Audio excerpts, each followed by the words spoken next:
Good evening, everyone, and welcome to another Tuesday night edition of USA Hockey's Officiating Zoomcasts. My name is Scott Zelkin. I am the manager of the Officiating Development Program for USA Hockey, and I'll be your host this evening as we talk about our topic, Hockey IQ, or Officiating IQ. Joining me on this panel and these discussions tonight are two of USA Hockey's top international and collegiate as well as professional officials. We have referee Sean Fernandez. Sean has been a USA Hockey registered official for well over a decade now. He's a graduate of the Officiating Development Program, is currently working in the Big Ten, the American Hockey League, and is also working IIHF international assignments, including last summer's World Junior Championship that was played in the summer of 2022. Sean, welcome to the Zoomcast. Hey, thanks for having me, Scott. I'm super excited to be here with you guys and looking forward to having a good discussion on Hockey IQ today. Excellent, thanks. And then our second panelist has a very similar sort of background as Sean, and that's Jake Davis. Jake is a school teacher by trade who also is a graduate of the ODP. Has also had opportunities to work both in the American Hockey League and Division I college hockey, and multiple world championships in the IIHF World Juniors under 18s. And we're really lucky to have Jake on as one of our top linesmen in the country. So Jake, welcome. Thanks, Scott, for the intro, and thanks for having me. I'm looking forward to this conversation, just like Sean. So should be a good time. Oh, perfect. So let's get at it. Here's what we're going to be doing this evening, just to kind of set the table. We're going to talk about Hockey IQ. We're going to talk about what Hockey IQ is, why it's important in officiating, and things like that. If you have any questions, you're invited to use the Q&A tab at the bottom of your screen, or you can also throw some stuff up in the chat. We certainly enjoy hearing from our audience as this is going along. But to set the table and kind of get you guys thinking about a few things, I'm going to throw up 3 poll questions just to kind of, I guess, get us going. So there's 3 questions here for you to take a look at and answer them as you will. It is important. Number 1, it's important that an official understands how the actions he or she takes early in a game affect things in the game later on. That's true, or it's false. So that's question number 1. Question number 2 is a multiple choice. You can choose as many of these statements that you agree with. Having an understanding of basic hockey systems, or, oh, I guess I need to make my screen a little bit bigger here. Having an understanding of basic hockey systems are the responsibilities of various positions players play. This I can't read this. I'm assuming since you guys are reading this, you actually are seeing this all, versus myself here in Zoomcast Central can't see everything. And then number 3, let's talk about empathy. Understanding the challenges a team and its coaches face is a good thing to help me do my job. I agree, or you know what, it just doesn't matter.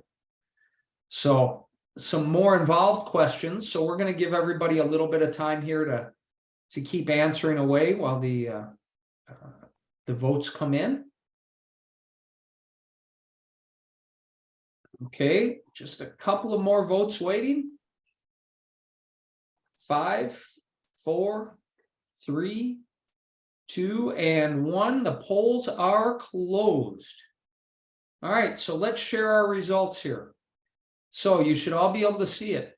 Out of question number 1, almost all of you agree with this, the true statement, that it is important that an official understands how the actions he or she takes early in a game affect things later on. So the majority of you believe that to be a true statement. Number 2, the majority of you, and we have kind of 3 statements that are pretty similar, that learning tendencies of teams, understanding kind of basic hockey philosophy or what positions are, and understanding emotion and the role that it plays. All of those things help us become better officials, while A small majority said, no, none of this matters. I'm just going to call the rule book. And then number 3, almost all of you agree with the statement that empathy or understanding the challenges a team and its coaches face is a good thing to help me do my job. So, when we're talking about hockey IQ, what in the heck are we talking about? What is hockey IQ? Sean, when I say to you, what's hockey IQ? What do I mean? What is it? The first thing that comes to my mind when I think of hockey IQ is just to keep it simple. It's how do you think the game? What is your IQ, your intelligence, your knowledge of the subject at hand? So this being with ice hockey, what is our level of the knowledge that we're approaching this game with? And Jake, teacher Jake, because you are a teacher, what else would you expand on that? What else might you say in terms of the hockey intelligence quotient? What does that mean to you? Yeah, so I was thinking of a definition I could put in for this, and I think Sean hit it really well. Like, it is a knowledge of hockey, and I think having that knowledge, right, that gives us as officials heightened awareness, right? So we have a better idea of what's going on the ice surface. It makes us be able to anticipate, right? So heightened level of anticipation, and I think because of all that, just slows the game down better. So we're able to observe more and make it easier on ourselves. So that's how I would expand it. Yeah, and right, it's also understanding the game, how the players are playing, and how our actions affect the game, right? And it's kind of what, in maybe in 3 words, feel, or 4 words, feel for the game. Yeah. It's kind of understanding all of those things, because all of those things, matter. They all help us to be better officials. And Jake, does this matter regardless of level? That, like, is it still important at a 10U game to understand some of these things just as much as an American Hockey League game you might be working? Yeah, 100%, because it's all a game of hockey, and every player, every coach, it's a serious thing. So if we have that knowledge, right, it's going to make the game a better place for everybody. So regardless of the level, it is significant, it is important. So yeah, and Sean, when we talk specifically about teams, and we're going to get to officials in our actions a little bit later on, but let's first talk about teams. One of the questions we asked was, understanding the role, kind of hockey philosophy, understanding what is a defenseman supposed to do, maybe understanding a specific system that a team plays. Are those things that matter, and are those things that you think about when you're going into a rink or going into a game? Oh, I think it matters immensely. It all comes down to preparedness, right? And for myself, approaching any game, no 2 games are the same, and that's what makes refereeing so fun, right? You never know what you're going to get, but you can play a significant role in managing that game, calling a fair game, calling a safe game, and that starts well in advance before you pull up to the arena. Knowing what players are potentially problem players, knowing the role of the coach, what type of personality they may have, what type of communication style may get through to them versus maybe you're not going to use the same communication techniques with a different coach. These are all things I think that go under that hockey IQ umbrella that set us up as officials for a successful, smooth game. And it certainly takes some preparedness on the front end to achieve that. Right. And Robert Saraceno threw up in the chat here, or it makes it easier to anticipate plays, and as a matter of safety, where to not only to be, but not only to make the best call, but also to be out of the way. Right. So Sean, I'm going to guess you come across teams that might like to cycle the puck down low, especially, when they're in the attacking zone and they've got possession. if you recognize that, or you recognize that their power play wants to set up us on a certain side, that's going to affect how you position yourself or where you try to be too, right?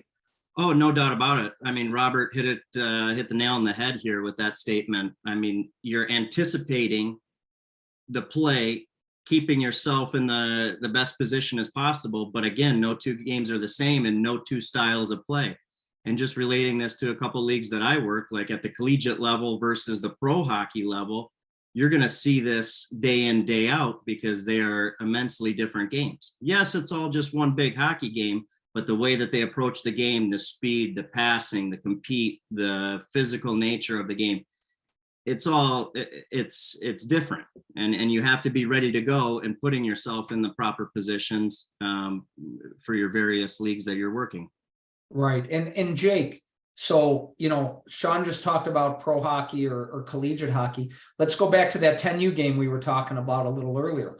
So I'm going to guess if you're walking into a 10U game, maybe, or a 12U or 16U game, maybe you're not familiar with the teams. Maybe you don't have that advanced scouting on a club, right?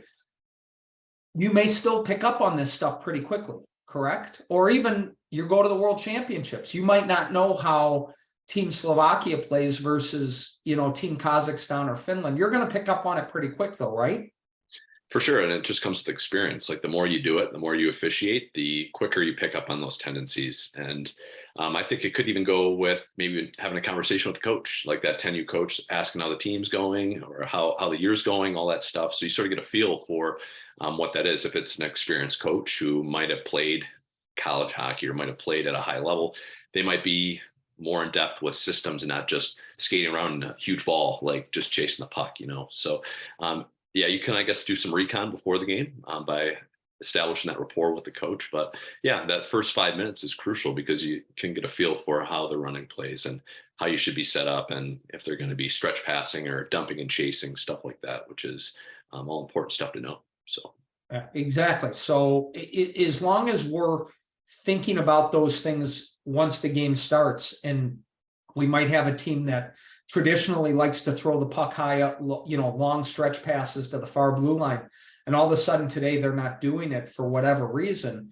If we recognize that as officials, we can adapt positioning wise as that's going on and recognize that. And then as a team of officials, whether there's 2 of us on the ice, 3 of us, or 4 of us, we can also have those conversations at stoppages of play once we recognize that stuff as well, right?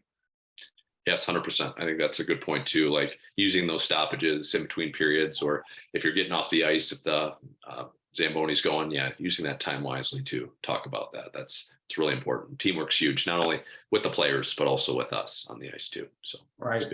No, for sure. So let's do this. So, another thing that we talk about when we're talking about the game, and a lot of us played, maybe some of us didn't play very well, which is why we're officials, speaking for the host here, at least. Maybe we weren't good at some of these things, but I think we all understand, for example, pinching, turnovers, things like that. So one of the things we do within the ODP is we send videos out to our officials every week. And every once in a while, we have one of our staff people, JB Olson, send out some videos on hockey IQ and maybe learning the game. So I'm going to throw up a video here, and there's some sound to it.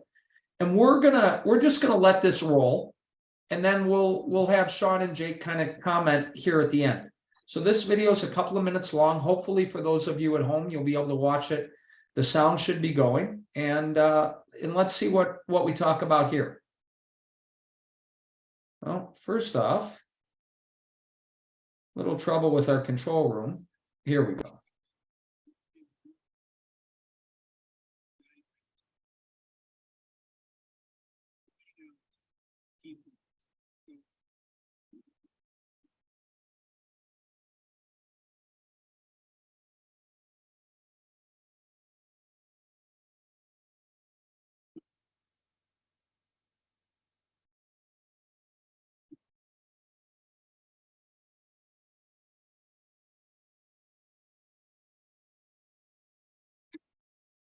Okay, we got a hold on the plane.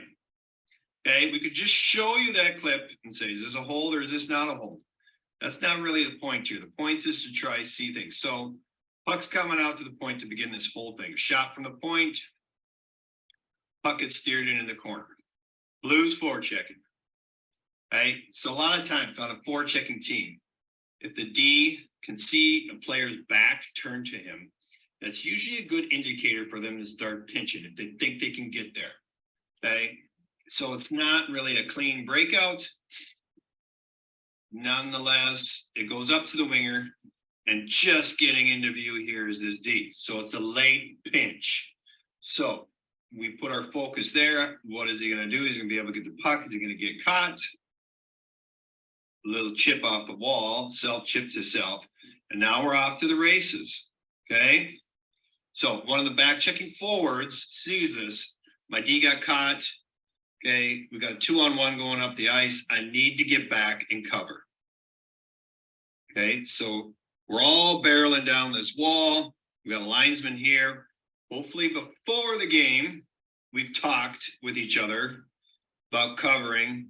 If I step off the line like this, that means you come up and help cover, especially if there's a turnover in this area. We don't want to be caught out of position. So my point to officials there, linesmen, get up with play, read off your player. You should always, or your partner, excuse me, should always be reading off your partner. Okay, but we're good over the line, puck's over the line. And this guy was onside. Now, keep him to the outside. Is there any real threat going on right now? So it's a great back check, but 41 here is taking it a little too far. Okay, and he ends up hauling him down. And it was Okay, so on that clip, you know, we showed an example of maybe a pinch gone bad that resulted in a penalty. Sean, what do we want our officials that are watching this today? What can they pick up on from that video? A couple of things that I noticed. One, and correct me if I'm wrong, it looked like it was a three official system there, correct? That is correct. So the referee is on the good side there, which is helpful. What I mean by that is anticipating the play.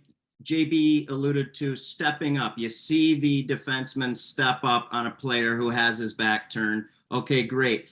However, that player now beats the defenseman. So right there as a referee, you're on the far side, you're automatically thinking like your antenna's going up because now you have a desperation play. You have a forward who's back checking. Like you have a strong case for potential foul, especially on a scoring opportunity.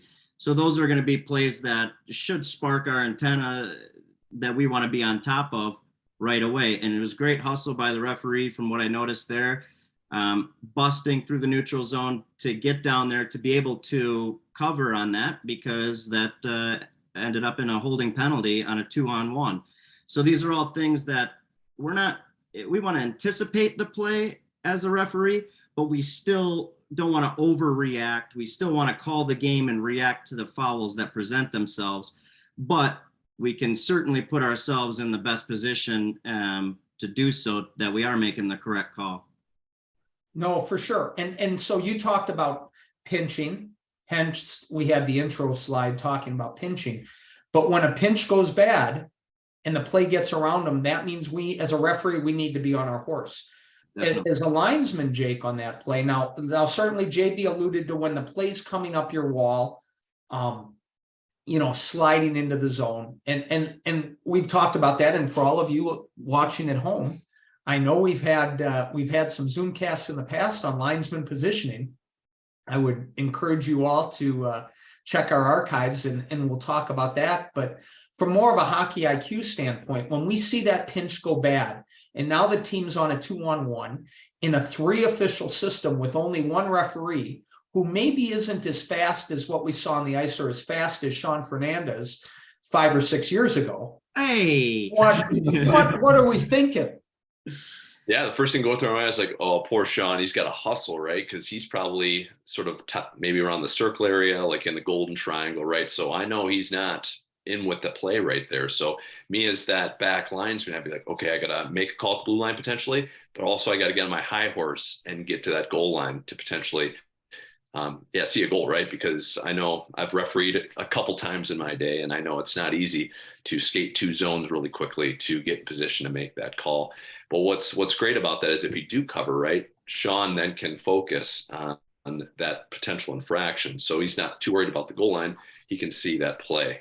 So there's a lot going through the referee's mind there, but if you can make it easier by having that goal line presence to see the goal, I think that would make everyone's job a lot easier because we can see a goal and we can see a potential penalty too. So right, and if we recognize things back at that defensive blue line for the team in the blue, it makes all the decisions we have to make at the attacking blue line a lot easier because we've already anticipated and are expecting what may happen, right?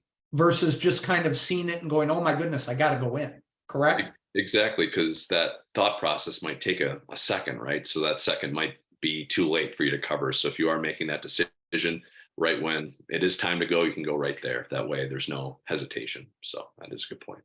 Right. Okay. So now let's look at another situation here real quick. I always catch up to Jake around the blue line, so he left that detail out. I don't remember that from any point in your career. He's looking next to me, wondering why he's covering. Exactly. JB's going to jump in for us here in a second. We got a hook on the play, appropriately called. A couple things we'll highlight about the referee there. But going back to the initial part of the play, all right, we got a loose puck down here, and something we'll point out first. So defending team in white, defending their zone. Right here, if I were to draw a line, even with probably the bottoms of the circles, not even with the dots, the bottoms of the circle.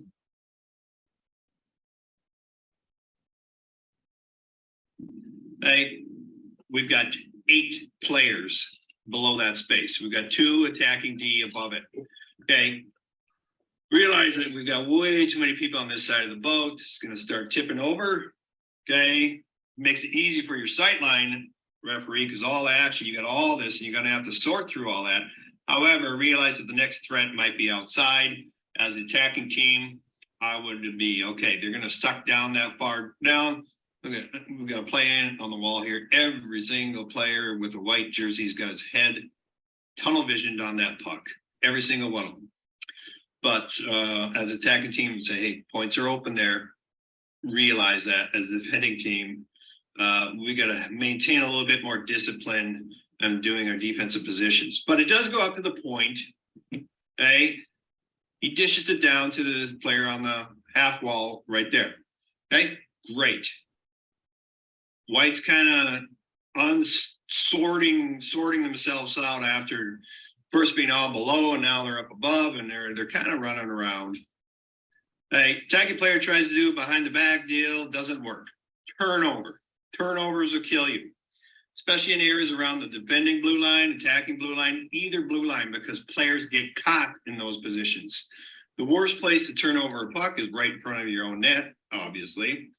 The next places that are just as bad are at your blue lines. Your attacking blue line, defending blue line. Okay, so right here, black jersey team has a turnover near their attacking blue line. Okay, and players are getting caught.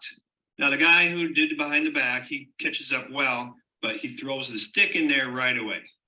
Okay, it's parallel, and he's pulling. My line would be rarely is a good defensive play done from behind a player, right? It's a hockey IQ thing. He's not defending well. He got caught flat-footed, maybe he's slower. That's what we would look at here. Now, referee,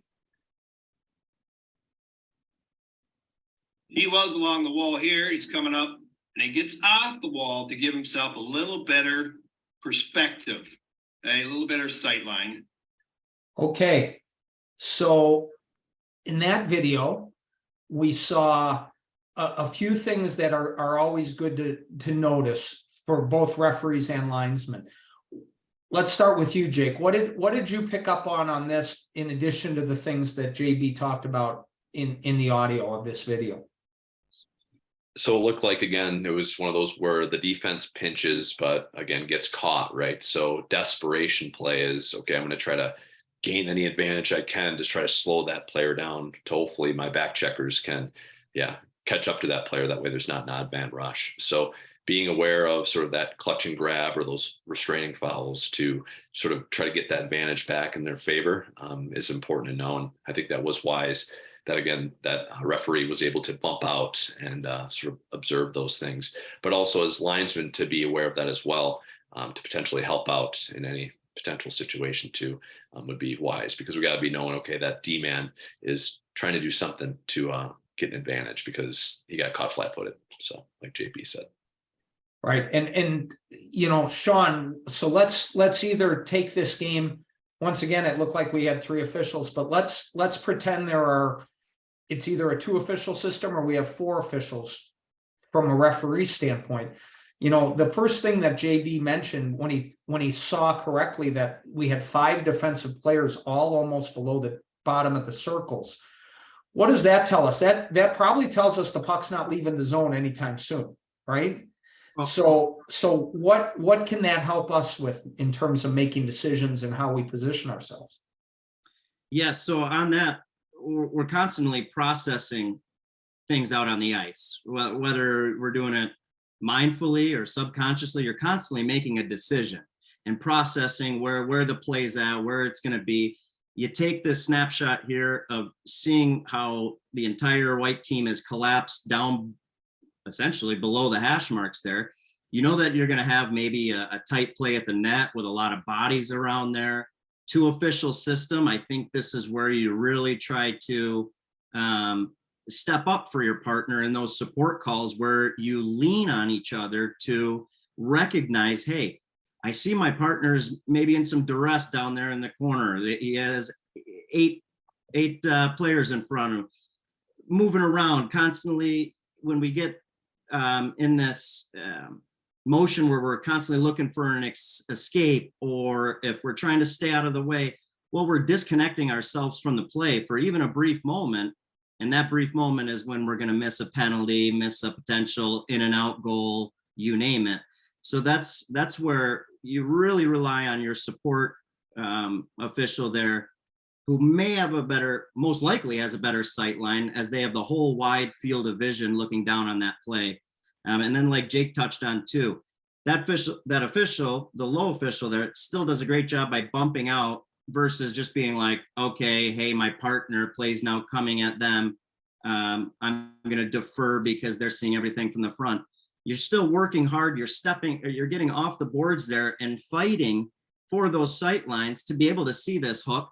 And ideally, next thing you know, you both have your arms in the air, and that builds confidence from the coaches, the players, shows that you're working hard. It accomplishes a lot of different things. So really helpful clip here, I thought, and can really break down what we're looking for and how to anticipate these plays. Yep. And the amazing thing to me is we work through a season of Zoomcasts and now into our 3rd season of officiating Zoomcasts. No topic stands alone apart from everything else. We've just talked about judgment. We've talked about positioning. We've talked about communication, all in a Hockey IQ Zoomcast. And we're still talking about the topic we need. So, nothing is alone on an island all by itself. It all fits together. And so the last point I want to talk about, and JB touched on it at the end, and it really kind of falls into, referee judgment or restraining fouls, things like that. When JB said almost never is a good defensive play made from behind. What's that player doing when he takes the foul? Or even go back to the other video. They're reaching, they're grabbing, they're all from behind. Those are good cues for us as referees, right? Definitely. And like Jake said, with the turnover, I mean, that's cue number 1, because you're either going to turn it over and then you're going to go back and all right, it's a learning moment from the coach or you're drawing a penalty, in desperation, because now all of a sudden you're not where you're supposed to be. You turn the puck over, you're out of position, which a lot of times is the recipe for committing a foul. Yeah. No, for sure. And so once again, turnovers, pinching, recognizing where players are on the ice. And as a young official, if you're a young official out there in our audience watching, you may say, man, I have a hard enough time just remembering where to stand, right? And what would you say to that young official that says, I've got so much going on in my mind, Jake, I can't worry about whether somebody's pinching or whether there's 5 guys or 8 guys below the dots. I'm just trying to stay out of the way. What advice do you give to that young official? That's a great point. And I think the key is just patience. Be patient with yourself. I know me and Sean have been doing this for a long time. And when we started, I was sort of the same thing. I was just like, I just got to worry about where I'm standing. I hope I can pick up a goal and maybe call a penalty and remember what number it was, like stuff like that. So I can relate. It takes time. I mean, we've seen thousands of hockey games. So we know sort of the cues that we have to pick up on, and it comes with time. So learning the fundamentals first, baby steps, and building off that, right? It's all about goal setting, right? Setting a goal for yourself, accomplishing it, moving forward. So don't set yourself up for failure and try to take everything in at once, because we can only absorb so much. And so the key is just patience. Ask questions, maybe if there's a veteran guy with you, and just be a student of the game. Just like the players are students of the game, we have to be students of the game too, and that's how we get better. So. And Sean, maybe you go out on the ice with the goal of setting one, saying, yeah, I'm a new official and I just want to be able to call a penalty right and maybe remember the number and stand in the right place. But you know what? Maybe in this game, at least once or twice, I want to recognize where the defensemen are on the attacking team when the play's in their attacking zone or something, right? Set yourself up. Think of one thing that you want to think about that's in a quote unquote hockey IQ category and work on that for a game, right? Oh, yes, 100%. I mean, I really like Jake's answer there. It's first of all, being patient with yourself, accept where you're at and give yourself a little grace and kindness along the way too, because we're not perfect out there.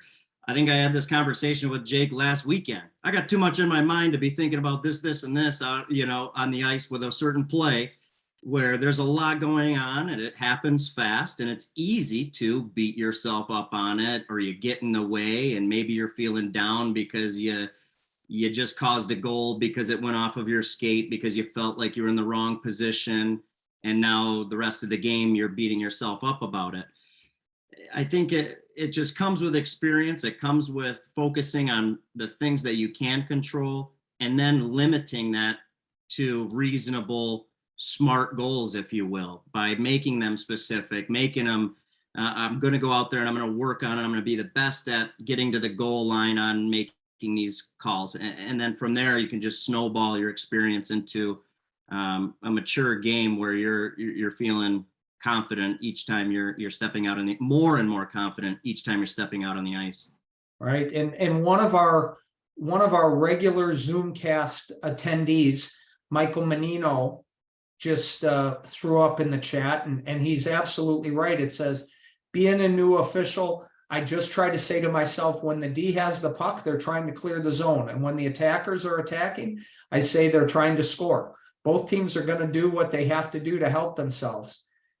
And you know what? You're 100% right, Mike. It's keeping it simple.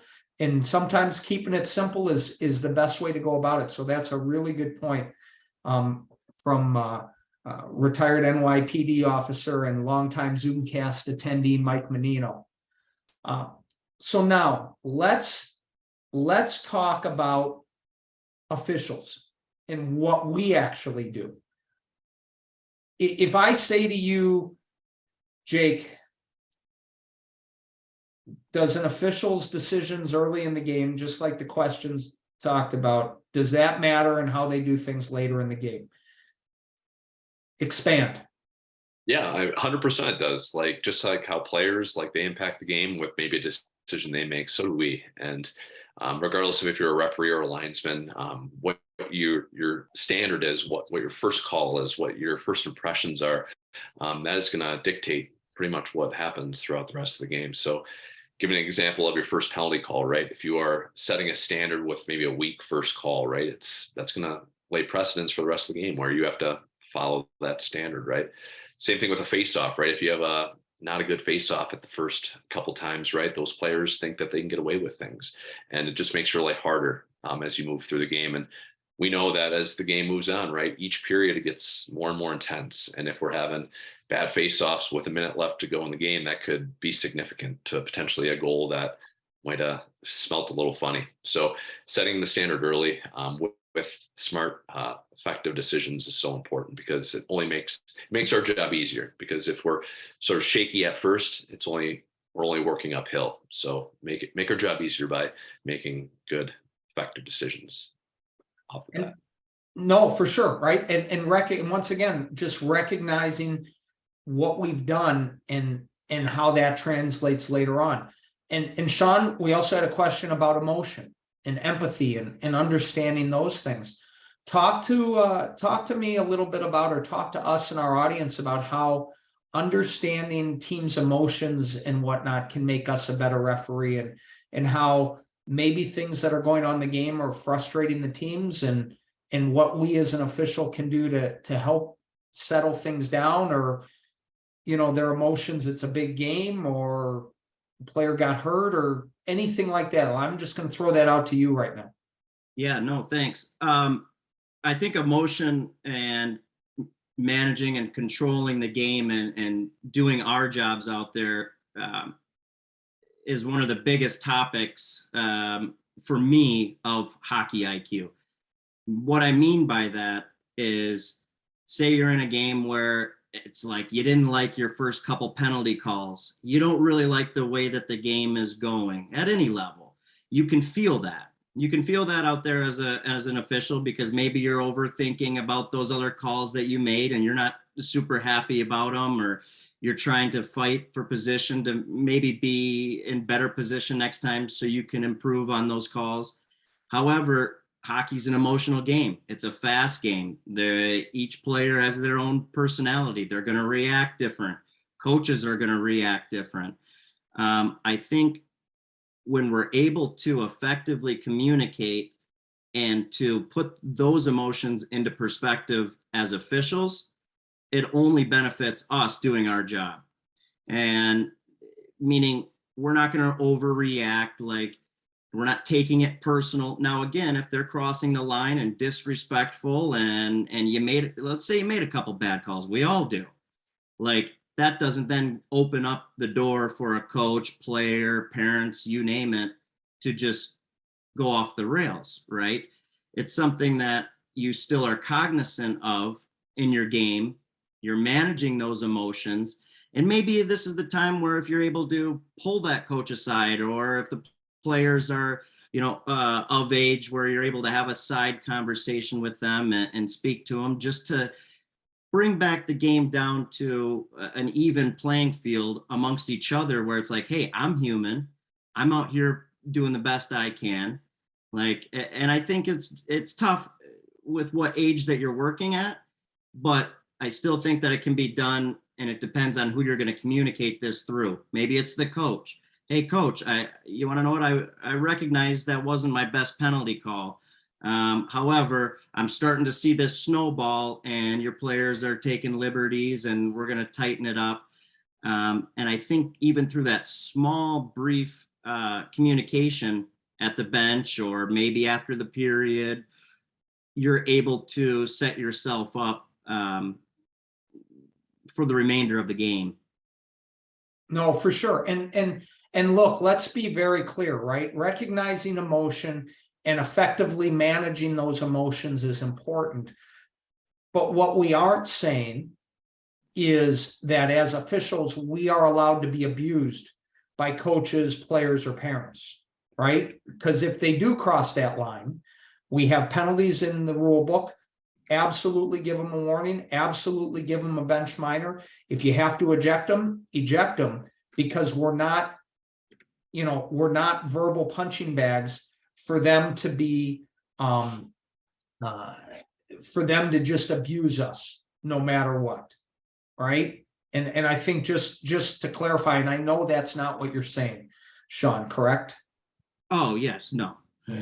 And you know what? And James pipe, James put in the chat here. You can diffuse a lot of emotions with honesty. I blew an offside call in a playoff game on a breakaway. Ooh, that's a tough one. And you know what? And people are going to be upset, right? But James owned up to it with the coach and the players during a stoppage, and it ended all grievances and chirping. Because if we're honest about our mistakes and we say, look, yeah, you know what, Sean said that wasn't a great penalty, and I'm going to work harder to be better. That's going to hopefully calm things down. But you also are now putting the ball back in their court in terms of saying, all right, I made a mistake, but it has to end. We're not going to yell and scream about this all game. All right. So I'm going to show, and this is going to be interesting here. Okay. I'm going to show two videos, and I'm going to ask Sean to comment on them. And let's see what you think. So before I press start here, let's look at what we have. So we have, with 2 minutes to go in a tie hockey game in the third period. All right, here we go. 2:28 left in period number 3. It'll be sauced across the right side. Here's Tresca again down the right circle, shoots, and he put that one wide. And the net comes off of its pegs. Okay, so that's play number 1. We had pretty good contact with the goalie, and the referee decided that was not a penalty. So we're just going to leave that there. So now let's look at our next video. Fast forward a whole 4 minutes. We're still tied. We're now in overtime. We've switched ends. The teams have switched ends. And so now it's the other team going towards their attacking net. Cross near side, TJ Schweigert with under 3 minutes to play. Here's Whitelaw. Overtime breakaway. His backhander and crosses the goal, and we're going to have a penalty. Okay, so if we go to this one again, and we'll just, for the benefit of our audience at home, let's show this one more time.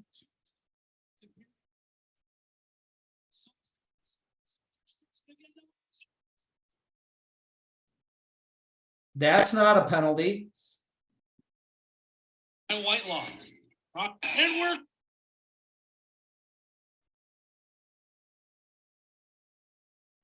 And I think yep. And now we're having some trouble with our video. But we know that a penalty was called on the second one. Now, I'm not asking you to critique the official's judgment on the first play, Sean, but what do you think about in these two situations? Well, first of all, thinking hockey IQ, I'm putting myself in the coach's position and the player's position. And if I'm on the blue team, and take third period overtime out of the equation, if this happens, let's say both of these plays happen in the first period and the same outcome occurs, no call, then a call. If I'm the blue team and coaches, players, I'm going to be extremely confused. I'm going to be upset. I'm probably going to get emotional because I'm wondering now, what is a penalty? What is not a penalty? We just had their team run our goalie. There's no call. We go down, we hit the goalie, and now we're going on a penalty kill. So the timing, yes, for overtime there, and then in the third period, I think you have your standard set now, where in the third period you elected not to call that, and you then have a very similar play in overtime that doesn't result in a goal that looks very similar. Yeah, two rights don't make a wrong here. I'm not trying to backtrack, but a penalty is a penalty. But at the same time, blue team's really confused. Anything you want to add, Jake? No, I think that's a great point. Like we said, empathy, right? So sort of knowing that point of view of the coach, right? So if I'm the official, I'm thinking, okay, what's he going to say? What's he going to say? He's probably going to be upset, right? Because I didn't call the first one and now I called this one. So having that sort of anticipation, right? Hey, this is probably what he's going to bring up, and maybe coming prepared with an answer before you get there. That way you're not fumbling over your words or whatever. But I think definitely thinking from the coach's point of view, right? And knowing, hey, he's probably going to be upset because of what happened earlier, which I think that's anytime we can anticipate, right? We can be proactive rather than reactive on the situation. I think that will benefit us as officials in that situation. Remedy what happened. And the reality is what we showed was a junior hockey clip where maybe there's a little more judgment than at a little more judgment involved, right? Player safety is our number one priority. And you could certainly defend the fact that the second one was called because the attacking player does run through the goalie. And you could say, look, I should have called the first one, but it didn't, but I'm not going to let this game, it's not going to be fair game on goals. But you can understand why the other team would going to be very upset when they say our goalie just got run over, 2 minutes ago, and you didn't put your arm in the air, and the exact same play happened in the exact same crease with just a different color goalie, and you put your arm in the air, right? So that's where being able to kind of understand how our actions have affected other actions are really important, right? Sean, you look like you want to say something. I do. I always want to say something. Yes. And that's where, if it happens, like I was saying in the first period, where it's like, oh, I missed it here, it can really snowball, because then you're saying, oh, my standard's set, I'm going to forget about it now. And then you get yourself into trouble late in the game. So for that, I forgot who mentioned it in the chat, but that's one where you're taking that time to go, because you're going to have an explanation for the coach. You have your arm up. Now on the first play, you're going to have to address that with honesty, and maybe in your opinion on your sight line on that play, you don't have that as a penalty. Clearly, you don't put your arm up in the air.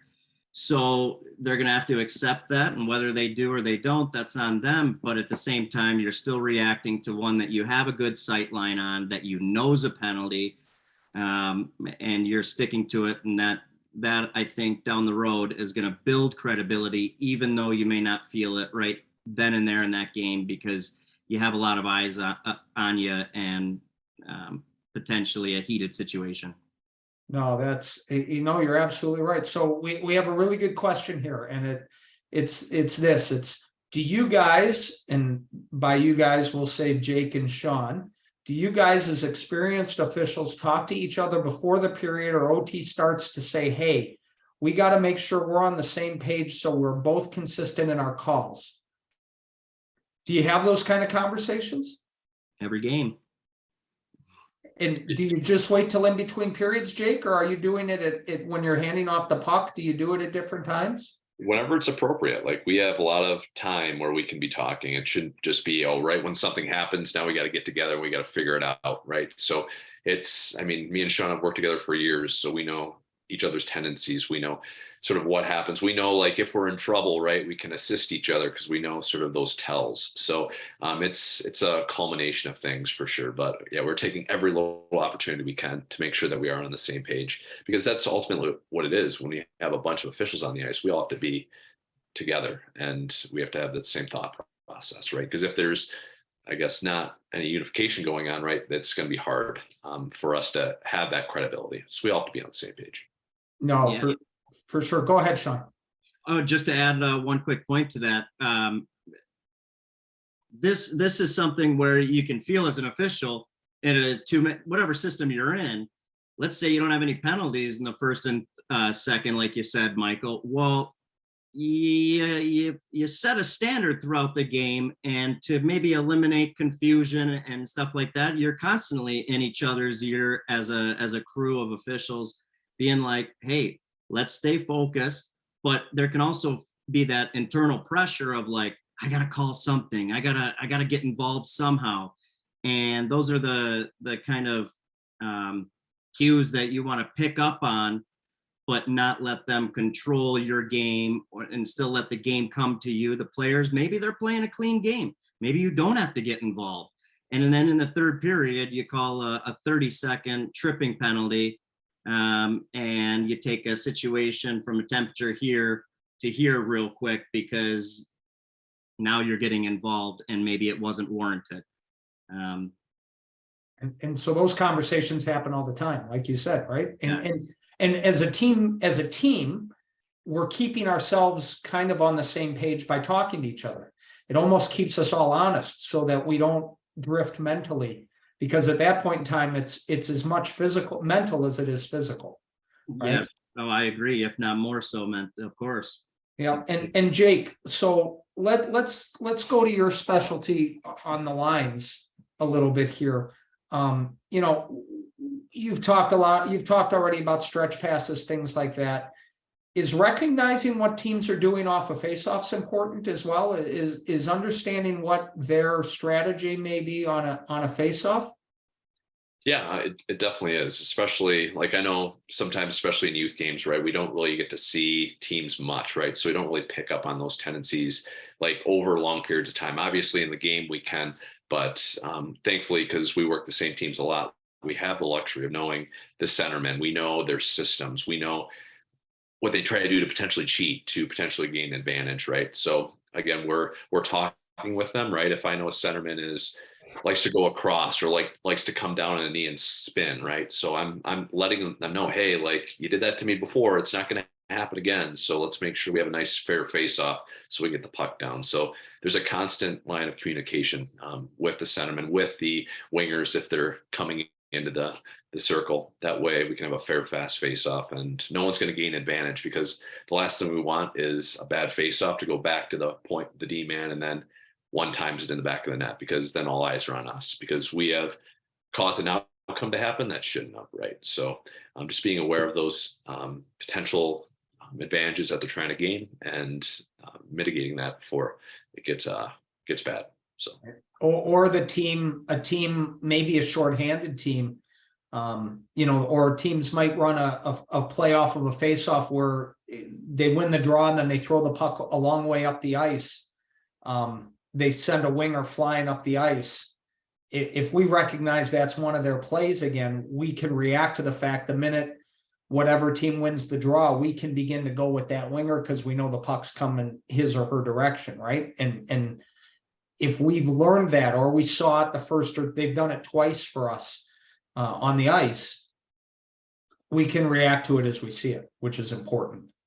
Yeah, especially as that back linesman, right? So knowing those plays where they're going to stretch it out of there, because I mean, as a linesman, we got to make sure we're on the line, right? So if we leave a naked blue line, that doesn't make us look good, especially if it's a close line call. So being in that position to make the call, especially on those stretch passes, is huge. That's a golden rule, right? As a linesman, we got to be at that position, that determining edge to make that blue line call. So there we go. That's right. So I got another question here that just came in that I think is a really good one.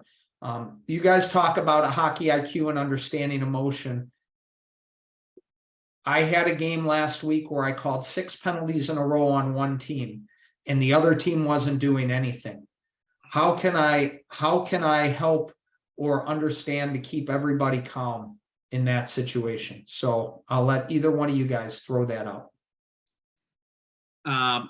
I'll hop in first, Jake, if you don't mind. I actually had this happen to me in August, and a supervisor wrote on my evaluation, said, "It takes courage to call 6 straight penalties on one team." You go, "Well done." So I was like, "Oh, okay. Like, thank you for that." But in the meantime, like you're feeling that pressure of, hey, I have 6 penalties. The other team's not doing anything. We can't make up a penalty. Like we're not going to go out there and just call in anything just because we're going to even up the penalties. If the penalties are there and the other team's playing hockey, that's the game at hand. But more credit to you for staying on your standards, sticking with it.